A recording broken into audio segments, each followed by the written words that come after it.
പക്ഷേ ഇടതുപക്ഷക്കാരെ സൂക്ഷിക്കണം. അവരിങ്ങനെ എപ്പോഴും കേന്ദ്രത്തിലേക്ക് പരാതി അയക്കാൻ തുടങ്ങിയാൽ പേരിനെങ്കിലും ഒന്ന് അന്വേഷിക്കാൻ പറ്റുമോ? അതുകൊണ്ട് ഞാനിപ്പോ എന്ത് ചെയ്യണമെന്നാ വട്ടപ്പറ പറയുന്നേ? എല്ലാ കാര്യത്തിലും മുതലാളി കുറച്ചുകൂടി ഒന്ന് ശ്രദ്ധിക്കണം. കെട്ടിക്കഴിഞ്ഞിട്ട് നമ്മൾ അഴിക്കാതെ നടക്കുന്നതിൽ ഭേദം കെട്ട് വീഴാതെ സൂക്ഷിക്കുന്നതല്ലേ. ഈ കാര്യം മുതലാളിയോടൊന്ന് പറയാനായിട്ടാ ഞാനിപ്പോ ഇങ്ങോട്ട് ഇറങ്ങിയത്. നിങ്ങൾ നിങ്ങളുടെ കാര്യം നോക്കണം വട്ടപ്പാറേ. നിങ്ങളുടെ കേന്ദ്രം വന്നാലും സ്റ്റേറ്റ് വന്നാലും മത്തായിമാർക്കിട്ട് ഒരു ചുക്കും ചെയ്യാൻ പറ്റില്ല. ഞങ്ങളെ കെട്ടാൻ വരുന്നവരെ കെട്ടാനുള്ള പണി ഞങ്ങൾക്കറിയാം. തൽക്കാലം പോയട്ടെ, എനിക്ക് വേറെ ജോലിയുണ്ട്. ഒരു ചെറിയ പ്രശ്നങ്ങളുണ്ട് മുതലാളി. എന്താ, വല്ല കല്യാണവും മറ്റോ ആയിരിക്കും? അയ്യോ, അതൊന്നുമല്ല. ഇത് ബഹുജനങ്ങളുടെ പ്രശ്നമാണ്. മുതലാളി ദയാപൂർവ്വം ഒന്ന് പരിഗണിക്കണം. ആ, പറയണം. നമ്മുടെ ബസ് കിളിപാടി വരെ പോകുന്നു എന്നാണ് ബോർഡ് വെച്ചിരിക്കുന്നത്. അവിടം വരെയുള്ള ചാർജ് വാങ്ങുന്നുണ്ട്. പക്ഷേ കിളിപാടി വരെ പോകുന്നില്ല. അതുകൊണ്ട് ബസ് കിളിപാടി വരെ പോകാൻ ഏർപ്പാട് ചെയ്യണം. ഇതല്ലേ പ്രശ്നം? അതെ, അത്രേ ഉള്ളൂ. ബഹുജനങ്ങളുടെ ഒരു അപേക്ഷയാണ്. ആരുടെ അപേക്ഷയാണെങ്കിലും ഞാൻ തള്ളിയിരിക്കുന്നു. കിളിവാടിയിലേക്കുള്ള തല്ലിപ്പൊളി റോഡിലൂടെ ബസ് വിടാൻ എനിക്ക് മനസ്സില്ല. എന്റെ ബസിന്റെ ടയറും പ്ലേറ്റും പോയാൽ രൂപ പോകുന്ന എന്റേതാ. അങ്ങനെയാണെങ്കിൽ ഒരു കാര്യം ചെയ്തേക്കണം മുതലാളി. കിളിപാടി വരെ ബസ് വിടണ്ട. ബസ് പോകുന്നിടം വരെയുള്ള ചാർജ് മേടിച്ചാൽ മതി. പ്രശ്നം തീർന്നില്ലേ? ബഹുജനങ്ങളുടെ പ്രശ്നം തീരും. പക്ഷെ നേതാക്കന്മാരായ നിങ്ങളുടെയൊക്കെ പ്രശ്നം കുഴയും. പാർട്ടിക്കെന്നും തെരഞ്ഞെടുപ്പിനും എന്നൊക്കെ പറഞ്ഞു വരുമ്പോഴേ വാരിക്കോരി തരുന്നത് ഇങ്ങനെയൊക്കെ ഉണ്ടാക്കിട്ടാ. പോയി പണി നോക്കണം. ബഹുജനങ്ങൾ അവരുടെ കാര്യം നോക്കിക്കോളും. നിങ്ങൾ നിങ്ങളുടെ കാര്യം നോക്കണം. ഉദാരമായി സംഭാവനയാണ് സാർ. ഒട്ടും മടിക്കേണ്ട കാര്യമില്ല. ആറാട്ടിന് കൊണ്ടുവന്ന ഒരു ആന 7 പേരെ കുത്തിക്കൊന്നു സാർ. എത്ര പേരെ? 7 പേരെ. 7 കുടുംബങ്ങളിലും കൂടി 756 മനുഷ്യ ജീവിതങ്ങളെ പട്ടിണിയിൽ നിന്ന് രക്ഷിക്കുന്നതിന് വേണ്ടി ഉദാരമായി സംഭാവനയാണ് സാർ. നിർത്ത്. ഞാനൊരു സംശയം ചോദിക്കട്ടെ. ഈ 7 പേരിൽ ഒരാൾ പോലും ഇൻഷൂർ ചെയ്തിരുന്നില്ലേ? അയ്യോ, ഇല്ലല്ലോ സാർ. അതവർക്ക് അറിയില്ലായിരുന്നു. കഷ്ടം. കണ്ടോ എത്ര ലക്ഷം രൂപയാണ് ആ കുടുംബങ്ങൾക്ക് നഷ്ടപ്പെട്ടെന്ന് നോക്കൂ. അപകടങ്ങൾ ഓർക്കാപ്പുറത്താണ് തല്ലി വന്നു വീഴുന്നത്. കരുതിയിരിക്കുന്നതാണ് ബുദ്ധി. അതൊക്കെ പോട്ടെ, താങ്കൾ ഇൻഷൂർ ചെയ്തിട്ടുണ്ടോ? ഇല്ലല്ലോ. എങ്കിലും ഉടനെ ചെയ്യണം. താങ്കളുടെ തൊഴിൽ വെച്ച് നോക്കുമ്പോ കയ്യും കാലും ഇൻഷൂർ ചെയ്യുന്നതാണ് നല്ലത്. കാര്യം ഇതുപോലുള്ള തൊഴിൽ കൊണ്ടു നടക്കുന്നവരുടെ കയ്യും കാലും ആളുകൾ തല്ലി ഒടിക്കും.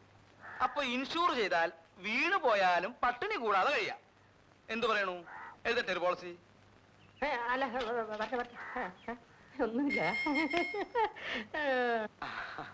പോയി വാ മോനെ, നമുക്ക് ഇടയ്ക്കിടയ്ക്ക് ഇങ്ങനെ കാണാം. കുറെ കാലം ഞാൻ ഇവിടെ ഉണ്ടാവും. എങ്കിൽ നമുക്കൊരു ഐക്യ മുന്നണിയായിട്ട് നീങ്ങിയാലോ? തെരഞ്ഞെടുപ്പ് വരികയല്ലേ? വേണ്ട, ഒരു മുന്നണിയും വേണ്ട. പിരിവ് വേറെ, LIC വേറെ. സ്ഥലം ഇവിടെ. എവിടുന്ന് വന്നടാ?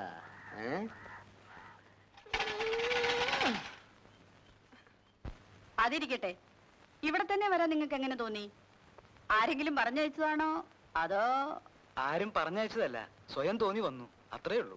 കണ്ടോ, ഇതാണ് ദൈവനിശ്ചയം എന്ന് പറയുന്നത്. എനിക്കൊരു സഹായിയെ വേണമെന്ന് കുറെ നാളുകൊണ്ട് ഞാൻ വിചാരിക്കുന്നു. ഉടനെ ദൈവം അയച്ചെന്ന് കണ്ടോ?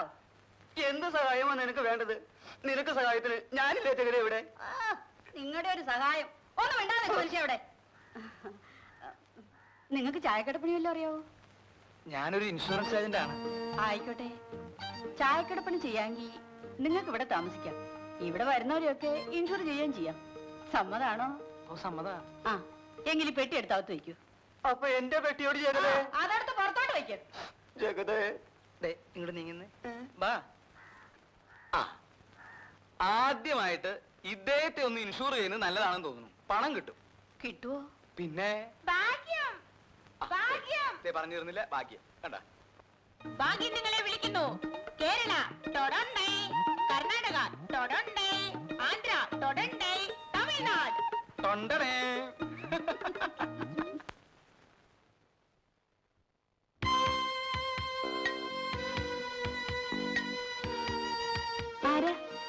എന്ത് വേണം? ഞാനിങ്ങോട്ട് സ്ഥലം മാറി വന്നൊരു പോലീസുകാരനാണ്. പോലീസ് സ്റ്റേഷൻ ഇവിടെ അടുത്താണോ? ഇല്ല, കുറച്ചുകൂടി പോണം. കുറച്ചുകൂടി എന്ന് പറഞ്ഞാൽ ആ വളവ് തിരിഞ്ഞാ മതി, അപ്പൊ കാണാം. അബദ്ധമായിപ്പോയി. ആ ജീപ്പിൽ തന്നെ പോകാമായിരുന്നു. ഞാനൊരു ടാക്സി ജീപ്പിലാണ് വന്നത്. ഇനി ഈ പെട്ടിയും തൂക്കി പിടിച്ച് നടക്കണ്ടേ? ഈ പെട്ടി ഇവിടെ നിന്ന് വെച്ചോട്ടെ. പോലീസ് സ്റ്റേഷൻ കണ്ടുപിടിച്ചിട്ട് തിരിച്ചു വന്ന് എടുത്തോളാം. അത് വേണ്ട, നിങ്ങൾ തിരിച്ചു വരുമ്പോ ഞാനിവിടെ ഇല്ലെങ്കിലോ? മറ്റാരെങ്കിലും കാണാതിരിക്കുവോ? മറ്റാരും ഇവിടെ ഇല്ല. ഒരു അറ്റൻഡർ ഉണ്ടായിരുന്നു, അയാൾ വീട്ടിൽ പോയിരിക്കുക. ഇനി നാളെ വരൂ. സിസ്റ്റർ എവിടെയാ താമസിക്കുന്നത്? ഞാൻ ഇവിടെ തന്നെയാ താമസിക്കുന്നത്. പക്ഷെ എനിക്ക് വെളിയിലേക്കൊന്ന് പോണം. സിസ്റ്റർ പോയിക്കൊള്ളൂ, തിരിച്ചു വരുമ്പോ ഞാൻ വരാം. നേരത്തെ വരുന്നെങ്കിൽ ഞാൻ കാത്തിരിക്കാം. അതൊന്നും വേണ്ട, നിങ്ങൾ ഇതും കൊണ്ടങ്ങ് പോയേച്ചാ മതി. ഹാ, അങ്ങനെ പറയരുത് സിസ്റ്റർ. അല്പം മനുഷ്യത്വം കാണിച്ചുകൂടെ? ഞാനൊരു മനുഷ്യനല്ലേ? മനുഷ്യനാണെന്നുള്ളതിൽ സംശയമൊന്നുമില്ല. ഇയാൾ ആരാ ലീലാമ്മേ? എനിക്കറിയില്ല. പോലീസുകാരനാണെന്ന് പറഞ്ഞ് കയറി വന്നിരിക്കുന്നു. പെട്ടി വെക്കണം പോലും. പെട്ടിയോ? പോലീസുകാരനെ പെട്ടി വെക്കുന്ന പോലീസ് സ്റ്റേഷനിലല്ലേ? ഹെൽത്ത് സെന്ററിലാണോ? ഒന്നിറങ്ങി പോണം മിസ്റ്റർ. പെട്ടി വെക്കാൻ കണ്ടൊരു സ്ഥലം. ഓ, ഇഷ്ടപ്പെട്ടില്ലായിരിക്കും. പിന്നെ പെരുത്ത് ഇഷ്ടമായി. ഇഷ്ടപ്പെട്ടോളും, താമസിയാതെ. ഓ, പേടിപ്പിക്കുകയായിരിക്കും. ഒന്നിറങ്ങി പോണം മിസ്റ്റർ. പോകാം, പക്ഷേ ഞാൻ ഇവിടൊക്കെ തന്നെ ഉണ്ടാവും. ഞാനും ഉണ്ടാവും. ഓ, സന്തോഷം. അപ്പൊ നമുക്ക് പിന്നെ കാണാം. കാണാം. വരട്ടെ. ഉം. ഉം. വന്ന് കേറിയില്ല, അതിനു മുമ്പേ പെട്ടി വെക്കണം. എടാ ജാണി, നീ ഇപ്പോഴും സർവീസിലുണ്ടോ? പരമാനന്ദം പിള്ളച്ചൻ ഇവിടാണെന്നുള്ള കാര്യം ഞാൻ അറിഞ്ഞില്ലല്ലോ. നിന്റെ ആ പെണ്ണുകേസൊക്കെ എന്താ? സസ്പെൻഷൻ എപ്പോ തീർന്നു? പെണ്ണ് കേസ് തീർന്നു, സസ്പെൻഷൻ പീരീഡും കഴിഞ്ഞു. സസ്പെൻഷൻ കാലത്തെ ശമ്പളവും കിട്ടി. അയ്യോടാ, അതെങ്ങനെ? രൂപ വാരി എറിഞ്ഞാൽ ഈ രാജ്യത്ത് നടക്കാത്ത എന്തെങ്കിലും ഉണ്ടോ ചേട്ടാ? അതിരിക്കട്ടെ, പരമാനന്ദം പിള്ളച്ചൻ ഇവിടെ വന്നിട്ട് എന്തുണ്ടാക്കി? ഒരു കൊല്ലം ഇവിടെ ജോലി നോക്കിയാൽ കോടീശ്വരനായിട്ട് മടങ്ങി പോകാമെന്നാണല്ലോ നാട്ടുകാർ പറയുന്നത്. കഞ്ചാവ് കൃഷിക്കാരുടെ നാടല്ലേ? ഈ നാട്ടിൽ പലയിടത്തും കഞ്ചാവ് കൃഷി നടക്കുന്നുണ്ടെന്നുള്ളത് സത്യമാണ്. അതിന് കൂട്ടു നിൽക്കുന്ന ഉദ്യോഗസ്ഥന്മാർക്ക് അതിന്റെ പങ്ക് കിട്ടുന്നുണ്ടെന്നുള്ളത് സത്യമാണ്. പക്ഷേ എന്നെ നിനക്ക് പണ്ടേ അറിയാൽ. അറിയാം. അതുകൊണ്ടല്ലേ ചേട്ടൻ ഇവിടെ കണ്ടപ്പോൾ ഞാൻ അത്ഭുതപ്പെട്ടു പോയത്. കൈക്കൂലി വാങ്ങുന്നത് പോയിട്ട് ഒരു തെറി പോലും പറയാത്ത ചേട്ടൻ എങ്ങനെ ഇവിടെ വന്നു? ഈ വയസ്സുകാലത്ത് ഞാനും വല്ലതും ഉണ്ടാക്കുന്നെങ്കിൽ ഉണ്ടാക്കിക്കോട്ടെ എന്ന് മേലധികാരിയൊക്കെ തോന്നിയിരിക്കും. പക്ഷേ എന്ത് ഫലം? ഞാനാണെങ്കിലേ 25,000 രൂപ കൈക്കൂലി കൊടുത്താ ഇങ്ങോട്ട് സ്ഥലമാറ്റം മേടിച്ചത്. അപ്പോ നീ അത് മുതലാക്കുമെന്നുള്ളത് തീർച്ചയാ. ഇല്ലെങ്കിൽ പിന്നെ ഞാൻ ഇങ്ങോട്ട് വരുമോ ചേട്ടാ? പിന്നെ ഒരു കാര്യം, ആ, ഇവിടെ മുതലാളിമാര് കഞ്ചാവ് കൃഷി നടത്തുന്നുണ്ട്. പോലീസുകാരൻ തൊട്ട് മന്ത്രി വരെ ഉള്ളവർക്ക് അതിന്റെ വിഹിതവും കൊടുക്കുന്നുണ്ട്. ഓഹോ. പക്ഷേ ഇവിടുത്തെ നാട്ടുകാരുണ്ടല്ലോ, അവര് പരമപാവങ്ങൾ, പിന്നെ നല്ലവരുമാണ്.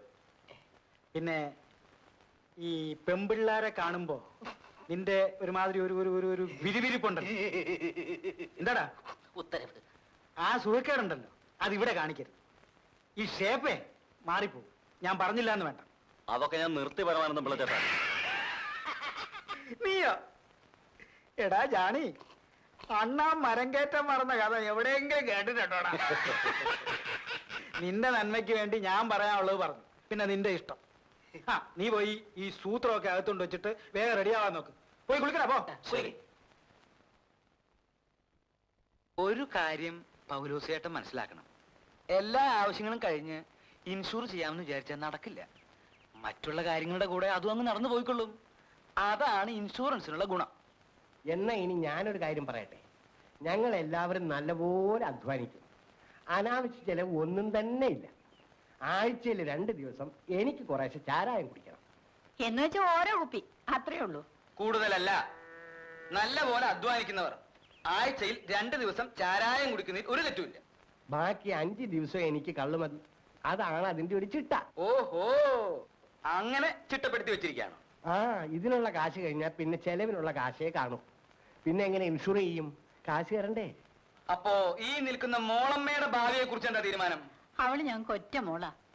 അവക്ക് കൊടുക്കാനുള്ള പൊന്നും പണമൊക്കെ ഞങ്ങൾ നേരത്തെ കരുതി വെച്ചിട്ടുണ്ട്. ഇനിയിപ്പോ അവിടെ പഠിത്തം കൂടി കഴിഞ്ഞാൽ കൊള്ളാവുന്ന ഒരുത്തിന് അവളെ കെട്ടിച്ചെടുക്കും അല്ലേ? ആ, ചെറുക്കനെ ഞങ്ങൾ കണ്ടുവച്ചിട്ടുണ്ട്. കണ്ടുവച്ചെന്നല്ലേ ഉള്ളൂ, വാക്കൊന്നും കൊടുത്തിട്ടില്ലല്ലോ. എന്താ, വേറെ ചെറുക്കനുണ്ടോ? ആ, ചെറുക്കനൊക്കെ ഉണ്ട്. വേണമെങ്കിൽ നമുക്കൊരു ആലോചന നടത്താമായിരുന്നു. ആര്?